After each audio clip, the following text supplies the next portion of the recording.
Ceci est un livre audio autogénéré par Google. Introduction. Raphaël Pprehbutet, maître de conférence, Université de Lille. L'élection présidentielle américaine de 2008 fera date dans l'histoire des États-Unis. Le 4 novembre 2008, Barack Obama est élu 44e président des États-Unis d'Amérique. Le 6 novembre 2012, Barack Obama est réélu à la présidence face à son rival républicain, Mitt Romney. Pour la première fois, les Américains élisent un Afro-Américain à la magistrature suprême du pays. L'élection de Barack Obama a suscité un grand espoir aux États-Unis et à travers le monde. En effet, en prêtant serment pour son premier mandat, le 20 janvier 2009, le président Obama héritait d'une situation politique désastreuse. La crise économique et financière, les conséquences de la guerre en Irak et en Afghanistan, la détérioration de l'image des États-Unis dans le monde, le déficit budgétaire et le désengagement des États-Unis du conflit israélo-palestinien. Une équipe constituée d'universitaires d'horizons disciplinaires divers, droit, histoire et civilisation, économie, gestion, politique, s'est constituée dans le but de dresser un bilan des 2 mandats du président Obama. On trouvera donc dans cet ouvrage collectif une analyse des mesures de l'administration Obama par rapport à 3 thèmes principaux. La politique intérieure, enjeux politiques et sociaux, la politique étrangère et les questions liées à l'économie et la finance. Les 4 premières contributions ont trait à la politique intérieure, enjeux politiques et sociaux. Olivier Estève nous éclaire sur le lien entre la genèse du mouvement Tea Party et une radicalisation durable du Parti républicain, et son analyse nous permet d'appréhender l'impact du Tea Party sur l'héritage des 2 mandats d'Obama. D'une part, Laurence Perru-Pirotte procède à une étude comparative par rapport à la définition du contrat de travail en France et aux États-Unis. D'autre part, elle fait le bilan des actions de l'administration Obama dans les domaines relatifs à la rémunération, à l'égalité entre les hommes et les femmes, aux discriminations et la protection de la santé et de la maternité.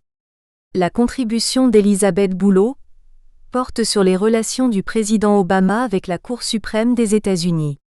Elle nous apporte un éclairage sur la nomination de Sonia Sotomayor et d'Elena Kagan à la Cour suprême, et le rôle de la plus haute instance judiciaire américaine au cours des 2 mandats d'Obama.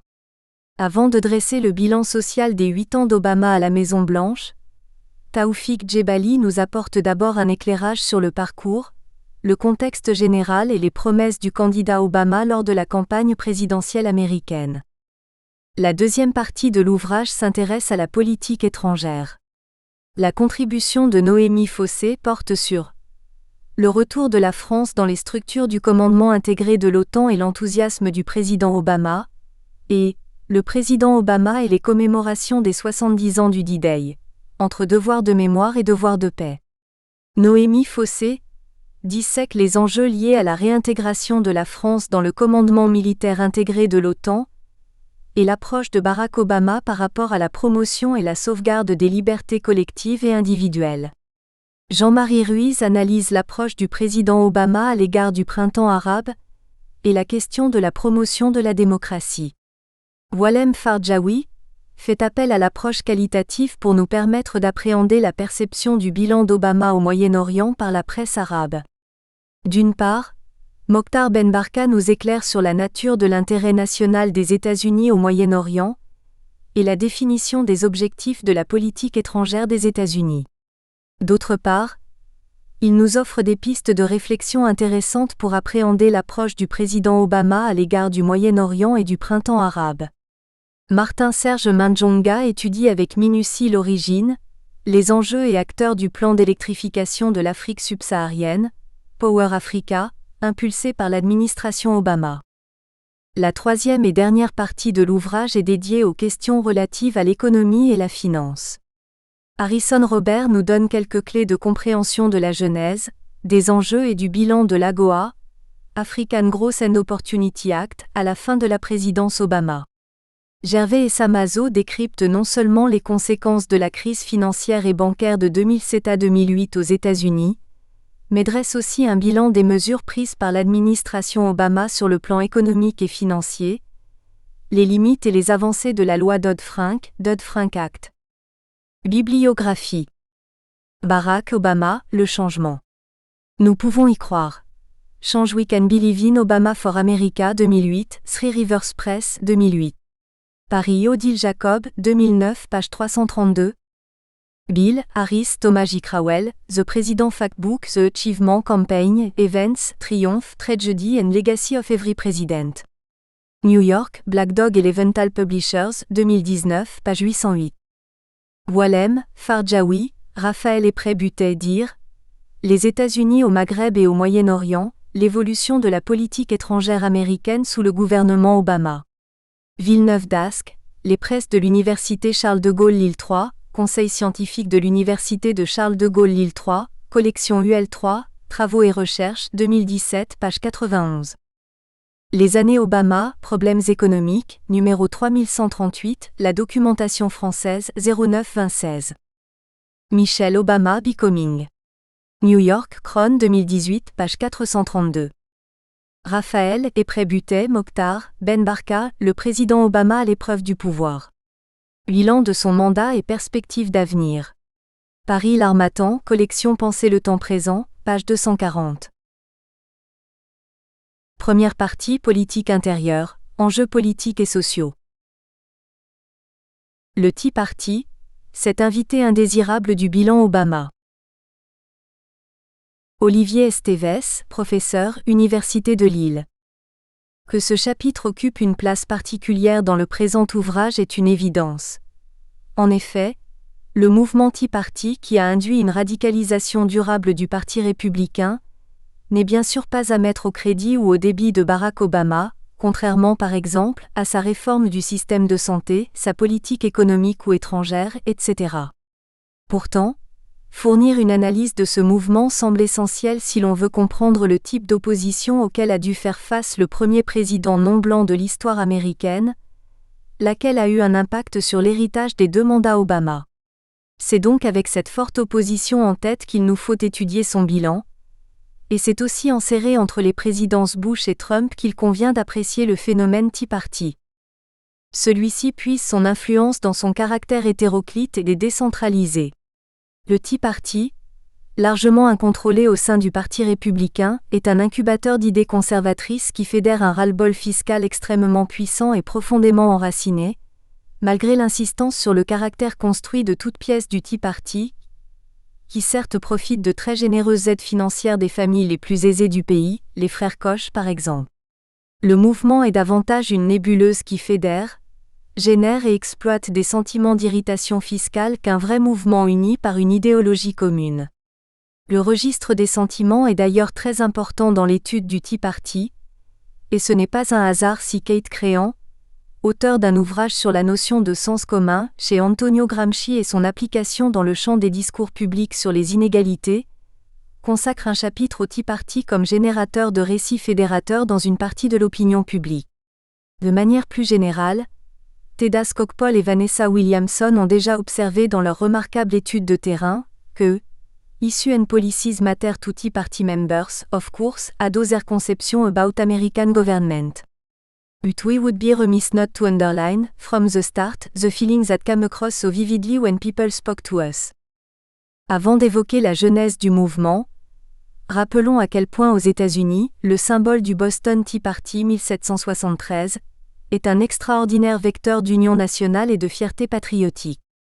Faire la comparaison avec la prise de la Bastille française est sans doute une erreur, car la puissance symbolique de la révolte des patriotes américains de 1773 n'a probablement pas d'équivalent strict en France. C'est pourquoi, de tout temps, l'invocation du Tea Party a servi des causes diverses, à gauche, mais aussi à droite de l'échiquier politique, sans compter la kyrielle d'exploitation commerciale de l'événement. Selon l'historien Ronald Formizano, le Tea Party est cet événement fédérateur, iconique, dont on parle tant, mais dont finalement les Américains savent si peu de choses.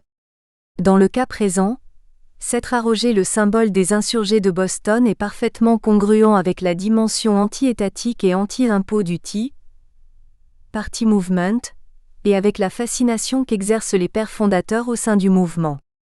Il faut ajouter à cela une certaine lecture, ou la prétention à une certaine lecture, littéraliste de la Constitution américaine, dont les termes devraient être appliqués tels quels à la société américaine plus de 2 siècles après qu'ils eurent été gravés dans le marbre. Ce n'est là qu'un des aspects les plus nébuleux de la nostalgie politique érigée en stratégie de reconquête du pouvoir, que devait symboliser quelques années plus tard le Make America Great Again de Donald Trump. Dans l'iconographie du Tea Party Movement, Obama a déjà été dépeint comme celui qui brûle, littéralement, le texte de la Constitution, un blasphème politique tout autant que religieux pour celui qui est dépeint aussi sinon surtout comme un musulman. On touche ici à un des enjeux principaux de ce chapitre. Appréhender la dimension strictement anti-Obama de ce phénomène politique, ce qui présuppose de jauger son inscription dans la longue durée du retour de bâton conservateur et non pas seulement la réaction spontanée, épidermique qu'il constitue face à un président honni. C'est aussi, en filigrane, évaluer l'importance au sein du Tea Party des grilles d'analyse raciale et ethnique du monde social américain, primat racial que pour des militants Obama lui-même incarne dans sa chair. Il a genèse d'un mouvement anti-impôt. Le 19 février 2009, soit quelques semaines à peine après l'installation d'Obama à la Maison-Blanche, le commentateur Rick Santelli s'est lancé dans une diatribe télévisuelle, CNBC, qui devait constituer l'acte de naissance officiel du mouvement Tea Party. Sollicité par les journalistes en plateau pour donner son avis sur une mesure d'Obama en faveur des personnes expulsées de leur foyer suite aux emprunts toxiques à l'origine de la crise des subprimes, M. Santelli a stigmatisé avec fougue depuis la salle des marchés de la bourse de Chicago, Chicago Mercantile Exchange, l'assistanat éhonté que constituaient ces mesures et la manière dont elles promeuvent des comportements déviants, promoting bad behavior, de consommateurs irresponsables et non méritants. Les 2 passages les plus cités de cette sortie mémorable sont les suivants. This is America. How many of you people want to pay for your neighbor's mortgage that HAS en extra bathroom and can't pay their bill? Et à la fin. I'll tell you what, if you read our founding fathers, people like Benjamin Franklin and Jefferson, what we're doing in this country now is making them roll over in their grave. Ces propos de l'ordre de la harangue, que restitue bien le terme anglais de rente, doivent être replacés dans leur contexte immédiat de production. M. Santelli n'est pas en plateau. Il est au Chicago Mercantile Exchange entouré de traders les yeux rivés sur leurs écrans d'ordinateur. En entendant ces mots, beaucoup d'entre eux se lèvent et font connaître leur approbation et leur haine envers les réformes socialistes d'Obama. Son premier auditoire, donc, est un public néolibéral conquis d'avance, aux revenus en toute vraisemblance très supérieurs à la moyenne américaine. Santelli l'identifie néanmoins nommément à la majorité silencieuse du pays, même si la journaliste en plateau relève l'ironie de l'expression nixonienne dans une situation aussi tapageuse. Au passage, Santelli valide aussi définitivement l'idée selon laquelle les traders des salles de marché constituent une des forces productrices de richesse dans le pays, qu'il est entouré de méritants qui se lèvent tôt, puisque la vieille industrie est moribonde. Détroit ne produit presque plus de voitures par exemple, sauf des Chevrolet 54 dans lesquelles paradent les assistés avec arrogance, dit Santelli. Dans How Many of You People, le chroniqueur boursier depuis longtemps aguerri aux salles de marché de Chicago s'adresse autant aux traders aisés autour de lui qu'à l'Amérique tout entière. Il cultive la suspicion entre voisins d'un même quartier, titille la frustration de familles souhaitant quitter des quartiers où vivent ses assistés, et, plus important sans doute, illustre l'antienne souvent associée à Margaret Thatcher selon laquelle « il n'y a pas de société ». Plutôt que d'envisager la souffrance bien réelle d'un large groupe social expulsé de leur maison, comme l'illustre le documentaire Cleveland vs Wall Street par exemple, ils pourfont un agrégat des apostrophes. Individus irresponsables attirés par un luxe, extra bathroom, qu'ils ne méritent pas, ce qui contraste avec ces traders à côté de Santelli semblant suer sang et eau en face de leurs écrans. Beaucoup plus important.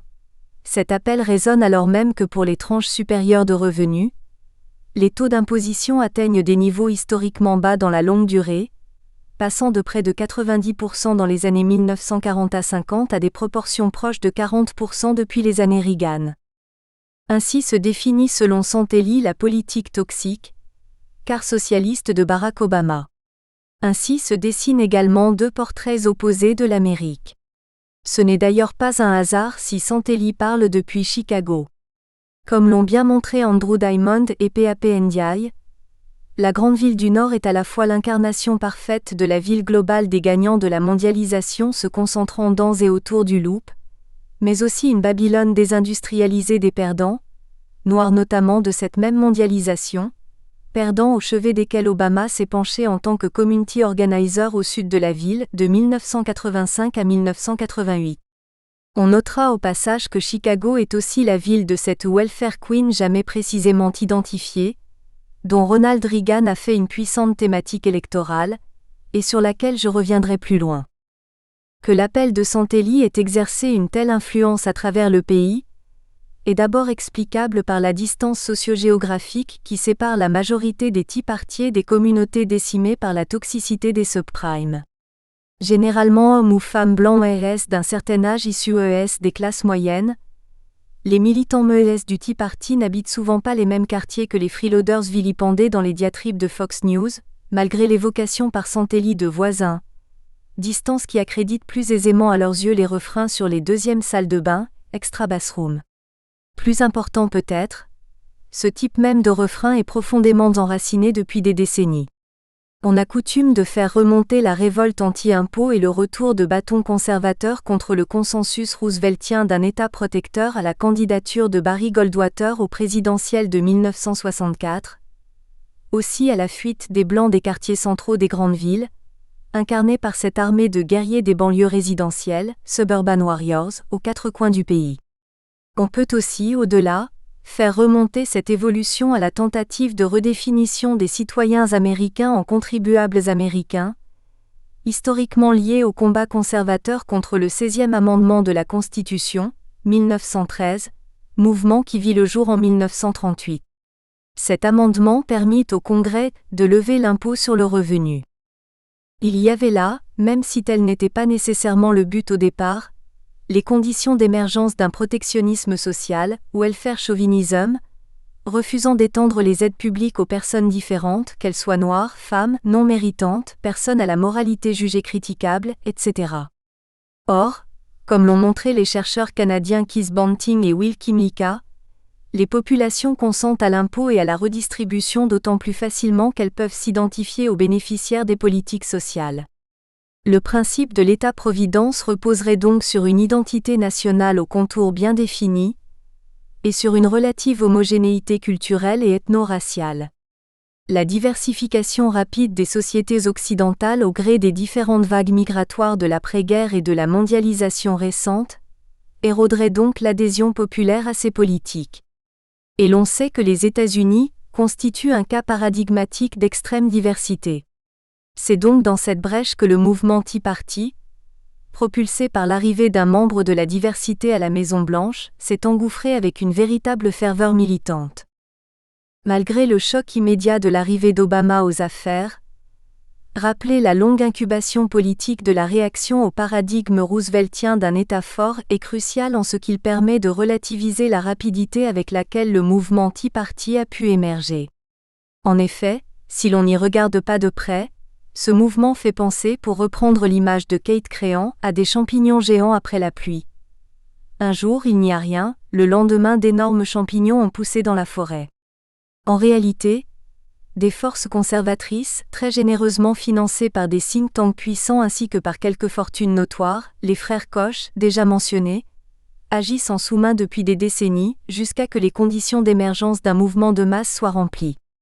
Le moment opportun a été pour eux l'élection d'Obama et les mesures d'urgence, socialistes donc, en réaction aux dégâts sociaux occasionnés par la crise des subprimes. Le mouvement Tea Party s'est engouffré dans cet espace, pour le plus grand bonheur des lobbies conservateurs et des grandes entreprises de plus en plus présents à Washington D.C., près des cercles de pouvoir, depuis la fin des années 1960. Le Tea Party, plus encore que différents mouvements conservateurs jusqu'alors, a semblé conférer un vernis populaire à des revendications jusqu'alors par définition élitaires. L'ironie de l'histoire est que pour mobiliser des masses, il a été fait recours à des méthodes de community organizing ouvertement inspirées de Saul Alinsky, l'auteur de Rules for Radical, très populaire à gauche et qui avait déjà inspiré Obama au milieu des années 1980. Dans une plus large perspective, Et malgré son caractère hétéroclite, incontrôlable et sa difficulté à s'inscrire dans le long terme, le Tea Party constitue le couronnement de décennies de bouillonnement et d'opposition à des politiques redistributrices jugées iniques par des personnes se considérant comme contribuables tout autant sinon plus que comme des citoyens. De la dimension anti-immigration et nativiste. Plus qu'ailleurs sans doute compte tenu du poids d'une histoire qui ne passe pas, la question raciale est régulièrement évoquée en langage codé aux États-Unis. C'est ce qu'a finement analysé l'auteur Studs Terkel, notamment dans l'introduction de son ouvrage Race, How Black and White se Feel About the American Obsession, publié au plus fort de l'affaire Rodney King en 1992. Ce codage opère grâce à l'imprécision de certains stigmates sociaux comparables à ces potins ostracisants analysés par Norbert Elias. Ainsi, lorsque des militants du Tea Party disent qu'ils ne veulent pas travailler, qu'ils ne payent pas d'impôts, ou qu'ils font du tapage pour être aidés, il est difficile de savoir si ce ZEI ou ZEM renvoie à des pauvres, à des non-méritants, à des noirs, des latinos, ou à un amalgame réifié de toutes ces identités. Cette imprécision permet de récuser l'accusation de racisme, ou bien aux militants même de ne pas se sentir racistes, mais simplement dotés de bon sens, ou mus par un souci de justice qui relève du sens commun. Pourtant, des référents sociaux, politiques ou géographiques sont solidement racialisés depuis des décennies, et un message dénué de référence raciale peut être reçu comme connoté racialement.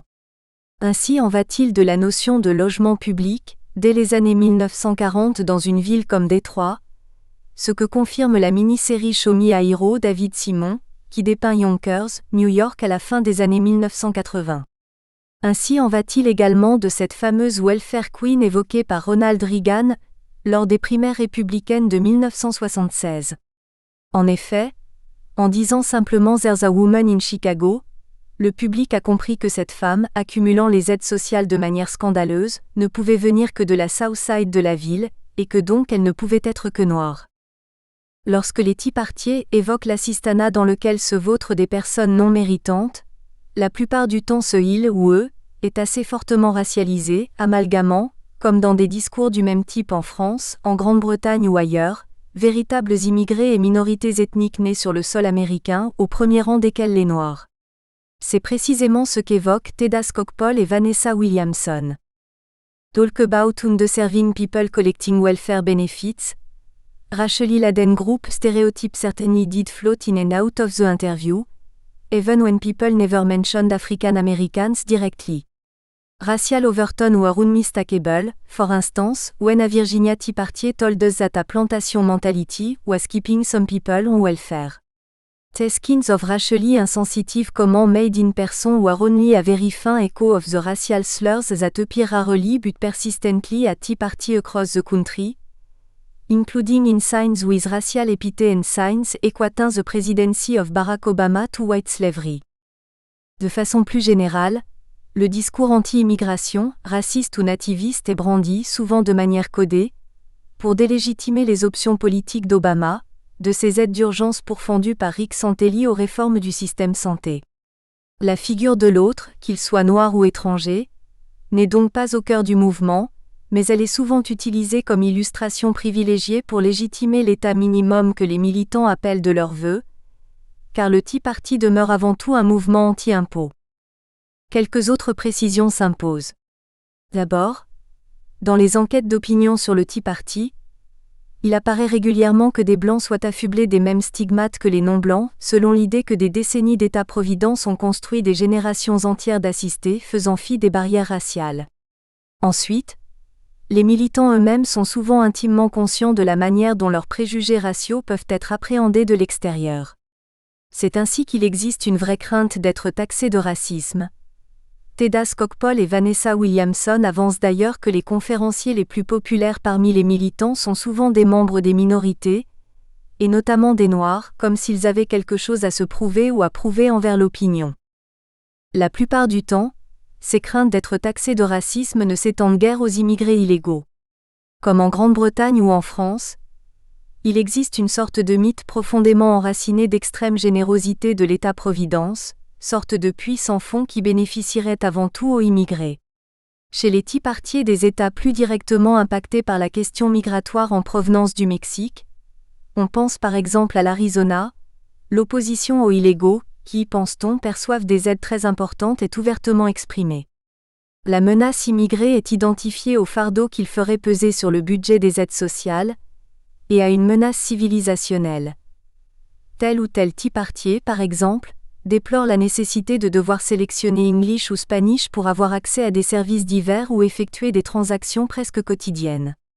Ce discours décliniste semble s'être substitué à l'antienne sur les immigrés qui prennent nos emplois, etc., notamment à cause de la disparition de millions d'emplois industriels, parfois délocalisés dans les pays d'origine des immigrés, Mexique par exemple.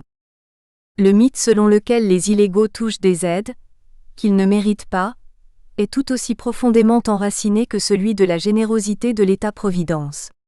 Il est avidement alimenté par des politiques qui ont fait du backlash leur fonds de commerce électoral. Ainsi, lors du premier discours sur l'état de l'Union d'Obama, le représentant républicain de Caroline du Sud Joe Wilson a lancé un youli au président dans une violation mémorable du décorum politique. Monsieur Obama venait d'insister sur le fait que seuls les citoyens américains légaux bénéficieraient de sa réforme de santé. Il ne faut pas s'étonner dès lors que de l'autre côté du pays, en Arizona, on ait vu fleurir des pancartes de Tea Party arborant l'accusation « Illegal immigrants have better healthcare than ado ». Enfin, un certain nombre de Tea Party affirment être pleinement conscients de ce que des étrangers, illégaux ou non, occupent des emplois subalternes et sous-payés dont ne veulent guère les jeunes générations d'Américains rendus oisifs par la générosité des aides sociales. Larry, d'Arizona, fait un distinguo entre bons et mauvais immigrés clandestins, et définit négativement les mauvais comme not the ones trying to get a job painting or in your garden. Un autre, Stanley de Virginie, reconnaît volontiers. It's not their fault they are here. They would have crossed the border too. They can't make a living down there. Why are they here? Because of our greed. We the people when we hire a landscaper, or a plumbing job, en honor with Americans working there. They will be underbid. We foster that. A lot of people want the cheaper thing, then bitch about the illegal. Et le même enquêté d'insister sur les nombreux points communs entre lui-même, ses propres amis et de nombreux immigrés. Centralité de la famille, valeurs traditionnelles, éthique du travail, respect des aînés, etc. Ce que pointe en réalité la citation plus haut, c'est la façon dont, membre d'une classe moyenne qui se vit comme fragilisée, mais qui est détentrice d'un capital économique mobilisable pour améliorer son confort de vie, les militants du Tea Party ont davantage à profiter des services des immigrés, légaux ou non, que les classes ouvrières entrant directement en concurrence avec ces immigrés sur le marché du travail. Des analyses du même type ont déjà été effectuées en Grande-Bretagne pour comprendre le ressentiment racial des classes ouvrières blanches. L'aspect nativiste de la nébuleuse des Tea Party est directement lié à la menace que fait peser l'immigration et l'intégration des Latinos sur le modèle WASP, groupe en perte de vitesse démographique. C'est cette perte de vitesse que Donald Trump a instrumentalisée à travers la nostalgie politique de son slogan « Make America Great Again » et qui a contraint beaucoup d'Américains à une troublante introspection identitaire, illustrée par le dernier ouvrage du conservateur Samuel Huntington Who Are We? The Challenge to America's National Identity. C'est entre autres choses le poids de ce nativisme du mouvement Tea Party et son influence au Congrès qui a contraint Obama à ne pas tenir ses diverses promesses en matière de régularisation des immigrés latinos sans papier. Mais malgré cela, dans la perception de certains militants, Obama demeure un socialiste acquis aux étrangers et qui ne peut pas comprendre la manière de faire américaine, américanoise, les traditions politiques du pays, etc. Il est parfois dit qu'il est socialiste parce qu'il n'a pas vraiment grandi aux États-Unis, mais plutôt à Hawaï, un territoire marginalement américain, et en Indonésie. C'est un des enjeux symboliques des polémiques autour de l'injonction qui lui a déjà faite de produire son certificat de naissance, un pseudo-scandale largement orchestré en 2011 par un certain Donald Trump. L'accusation selon laquelle il n'est pas américain permet, d'après une grille de lecture classiquement déterministe, de prouver son inaméricanité politique, c'est-à-dire le fait qu'il est socialiste, dans un discours bien rodé au moins depuis la guerre froide. Il faut ajouter à cela une dimension anti-intellectuelle dans l'hostilité vis-à-vis d'Obama, qui puise là aussi dans une longue tradition américaine, même si Theda Skocpol et Vanessa Williamson ont raison d'insister sur le fait que la majorité des Tea Partiers sont des gens généralement plus instruits que la moyenne nationale. 3. La dimension islamophobe. La dimension islamophobe n'est pas au centre du mouvement, mais elle irradie une partie du débat américain sur l'immigration, l'intégration et la politique étrangère. Contrairement au langage codé dont il est fait usage afin de rendre compte des réalités raciales qui gangrènent la société et l'histoire américaine, l'hostilité à l'islam et ou aux musulmans, qu'on la nomme islamophobie ou qu'on rechigne à le faire, est quant à elle assez ouvertement exprimée. Edward Said, 30 ans avant le 11 septembre, avait déjà évoqué l'idée selon laquelle aux États-Unis, depuis la crise des otages en Iran, le discours anti-islam passait très bien et ne nécessitait pas l'utilisation de circonlocutions, dans des diatribes publiques ou privées qui auraient paru choquantes si elles avaient ciblé les juifs ou les chrétiens par exemple. Il va de soi que le 11 septembre a ensuite encore davantage désinhibé la parole anti-musulmane, avant que l'élection d'Obama ne représente un véritable paroxysme. C'est l'idée qui est martelée par Nadia Marzouki dans son ouvrage L'Islam, une religion américaine ? Notamment dans le passage suivant. Malgré les cas nombreux et réels de discrimination à l'encontre des musulmans dénoncés aux États-Unis après les attentats de 2001, le public adhérait dans l'ensemble au discours sur le bon musulman américain, distinct de l'extrémiste moyen-oriental et surtout, du musulman prolétarisé et stigmatisé des banlieues européennes. À partir de 2008, la critique de l'islam se fait plus virulente, plus systématique, et recouvre très souvent une franche hostilité au président Barack Obama. Certains propos de militants du Tea Party sont des manifestations intéressantes de cette banalisation d'une hostilité envers tout un groupe religieux, ou envers une religion. Voici par exemple les paroles rapportées de John Patterson de Lynchburg, Virginie, dont le fils combat en Irak. In Iraq, the wrong people cheered the night Obama beat McCain, the same people trying to kill my son. John is not calling Obama a Muslim, but he was glad when conservative-minded people who love the same things about this country started organizing Tea Party rally and they could join the cause. Calling Obama a Muslim montre de manière remarquable cette banalisation dont avait déjà parlé Edward Said. Le verbe to call utilisé de cette manière est d'ordinaire suivi d'une insulte, comme dans des phrases du parler de tous les jours comme « Are you calling me a liar ?» Ici, musulman, est donc vu comme naturellement péjoratif, sans nécessité de justifier pourquoi. Plus intéressant, dans cette forme de sociabilité politique que constitue le Tea Party, les enjeux géopolitiques liés à l'islam dans le monde, s'ils semblent lointains de prime abord, peuvent tout à fait affecter personnellement des familles entières, lorsque celles-ci ont, comme dans le cas présent, des proches qui combattent sur les théâtres d'opérations américains.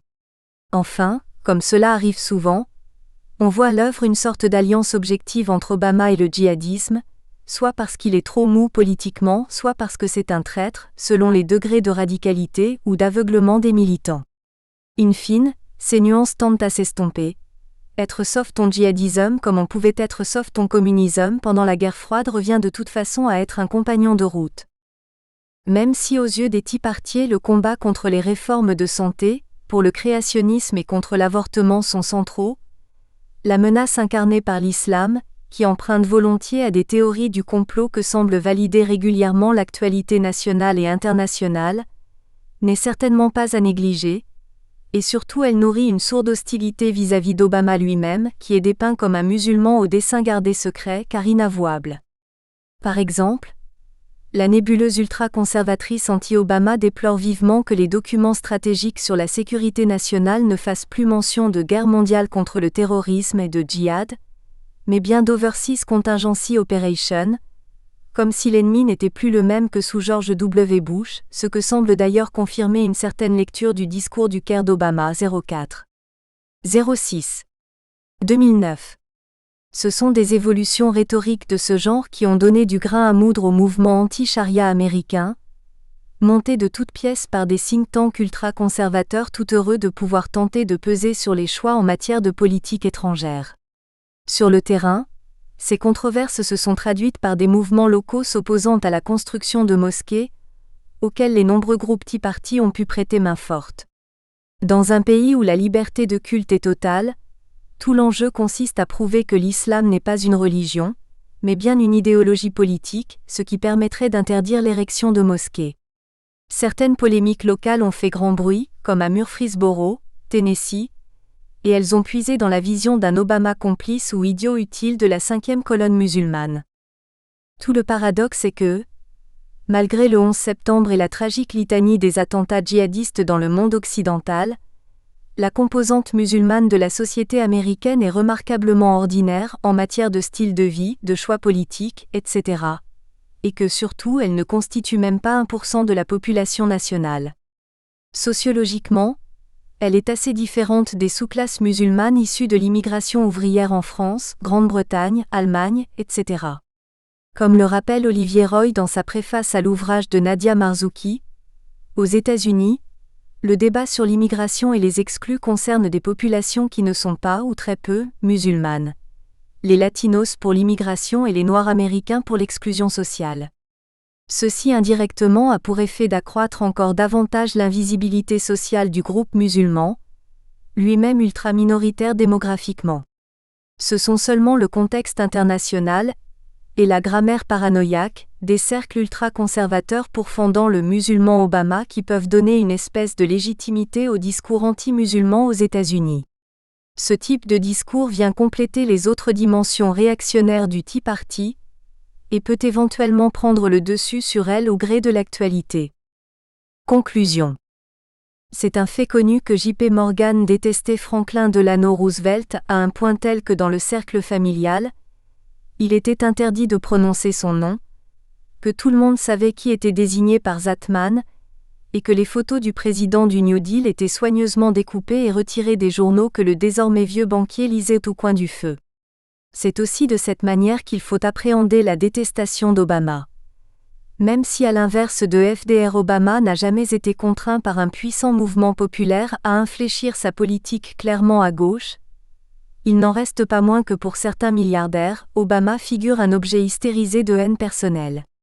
La dimension anti-Obama du Tea Party est aussi à considérer de cette façon, c'est-à-dire comme la percolation, trickle-down, au sein d'un mouvement de masse d'une hostilité nourrie et instrumentalisée par une partie des élites économiques, même si ces dernières n'ont pas eu a priori à se plaindre tant que cela d'un président ayant renoncé à nationaliser les grandes banques, malgré les exhortations d'économistes de renom tels que Paul Krugman, Joseph Stiglitz, etc. Ces échos, emprunts mis au banc parallèle d'une même figure ONI permettent dans une certaine mesure de dépasser les polémiques somme toute stériles sur le caractère astroturf ou non du mouvement Tea Party, qui doit aussi son existence et sa vigueur à une hostilité personnelle envers un président qui est semblable qu'on compte parmi les 1% les plus riches ou qu'on appartienne aux classes moyennes blanches se vivant comme fragilisées, celles-là même qui sont interrogées par Teda Skocpol et Vanessa Williamson. Avec le recul dont on dispose désormais, et par-delà les études portant sur la sociologie du Tea Party et ses différents répertoires d'action collective, force est de constater que le mouvement réactionnaire impulsé par Rick Santelli, et qui attendait en coulisses avant d'occuper bruyamment le terrain du débat public, aura constitué un frein très puissant à l'avènement d'une politique intérieure et étrangère véritablement progressiste au sein de l'administration Obama, après le long cauchemar Q', auront été les années G.W. Bush, pour la gauche américaine. Le contraste avec F.D. Roosevelt, fût-ce dans un contexte historique tout autre, est ici patent. Enfin, si le bilan progressiste d'Obama a été implacablement bridé par le Tea Party, la victoire électorale de Trump au présidentiel de 2016 est aussi à compter parmi les éléments du bilan de ce mouvement réactionnaire, que Trump contre toute attente est parvenu à doubler par la droite. Bibliographie. Banting, Kiss et Kimlicka, Will ed. Multiculturalism and the Welfare State, Recognition and Redistribution in Contemporary Democracy, Oxford, Oxford University Press 2006. Cowie, Jefferson, Staying Alive, The 1970s and the Last Days of the Working Class, New York, The New Press 2010. Créant, Kate Gramsci's Common Sense, Inequality and its Narrative, Durham, NC, Duke University Press 2016. Diamond, Andrew et Ndiaye, PAP Histoire de Chicago, Paris, Fayard 2013. Farber, David, Taken Hostage, The Iran Hostage Crisis and America's First Encounter with Radical Islam, New Jersey, Princeton University Press 2006. Formizano, Ronald, The Tea Party, A Brief History, Baltimore, Johns Hopkins University Press 2012. Fox Piven, Frances, Obama Needs the Protest Movement, The Nation 01. 12. 2008. Gest, Justin, The New Minority. White Working Class Politics in an Age of Immigration and Inequality, Oxford University Press 2016. Huntington, Samuel, Who Are We? The Challenge to America's National Identity, New York, Simon & Schuster 2004. Hurey, Romain, American Tax Resisters, Cambridge, Mass. Harvard University Press 2014. Marzouki, Nadia, L'Islam, une religion américaine, Paris, Le Seuil 2013. McGeer, Lisa, Suburban Warriors, The Origins of the New American Right, New Jersey, Princeton University Press 2001. Piketty, Thomas, Le Capital au XXIe siècle, Paris, Fayard 2013. Svensson, Kjartampal, Who Cares About the White Working Class, Londres, The Runnymede Trust 2009, disponible en ligne. http://www.runime-trust.org/uploads/publication/pdfs/oucar ESABOUTTHWORKINGCLASS2009.pdf. Saïd, Edouard, Covering Islam. How the Expert and the Media Determine How We See the Rest of the World, New York Vintage, 1996-1981.